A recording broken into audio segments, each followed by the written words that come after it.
Welcome to the SEO.co Search Engine Optimization Podcast. Digital marketing essentials and next-level tactics. From off-site and on-site optimization to persuasive selling and everything in between. You'll learn actionable tips on what it takes to outright and outrank your competition.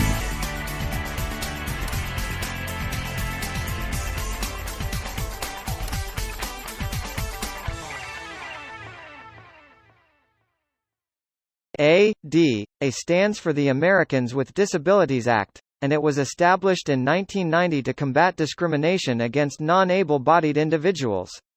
The Act draws inspiration from the Civil Rights Act of 1964, which guaranteed provisions against racial, religious, and gender-based discrimination, extending those protections to individuals with disabilities.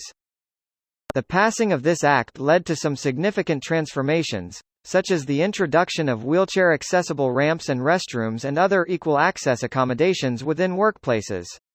However, since the Internet was not around for public use in 1990, lawmakers did not gloss over the technicalities of equal access for Internet users. ADA Guidelines on Websites and Online Content. The ADA is not explicitly clear on websites, leaving some room for confusion for users. The Act does specifically mention online compliance, despite some amendments made to it during the early smartphone era of the late 2000s and early 2010s. However, it is up to the courts to decide how the ADA standards are applied to websites. Title III of the ADA stipulates that every owner or operator heading a place of public accommodation must provide equal access for individuals who meet the standards for disability under the Act. Many American courts have categorized websites under places of public accommodation, making them liable to follow ADA guidelines. In some cases, courts have stipulated that sites are regulated by ADA guidelines if there must be a close relationship between the website and a physical location. However, without a clear roadmap for what constitutes a place of public accommodation, it can be hard to tell which websites are governed by ADA's accessibility laws. The U.S. authorities are trying to adopt more extensive accessibility rules, which would have federal websites adhere to the WCAG 2.0 Level A standards used in Europe and many other countries worldwide. However, for now, users are in limbo regarding the ADA's scope in the online world. WCAG Website Compliance Standards. The standards for website accessibility detail the four essential principles all websites must follow. All websites must be perceivable, understandable, and operable. Perceivability is a user's ability to find and process the information on a website. To avoid any perceptibility issues, websites must follow some of these guidelines. All images must have alt text, video and audio-only content must have text transcripts. Videos should feature subtitles, and audio descriptions should be present. The website content must be appropriately structured, with a meaningful sequence, and not depend on color alone for communication. In addition, when using multimedia, there should be options for pausing, muting, and stopping the content. The color contrast of 4 to 5 to 1 must be maintained between the text and the background. In addition, the text must be resizable up to 200% without compromising readability, and text images should be avoided.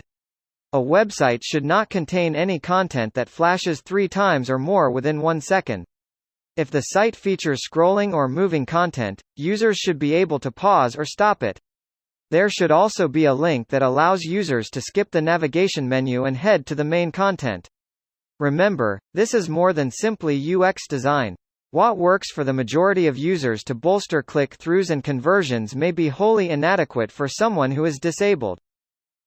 Understandable issues relate to the ability of the user to comprehend and make sense of the information on a particular website.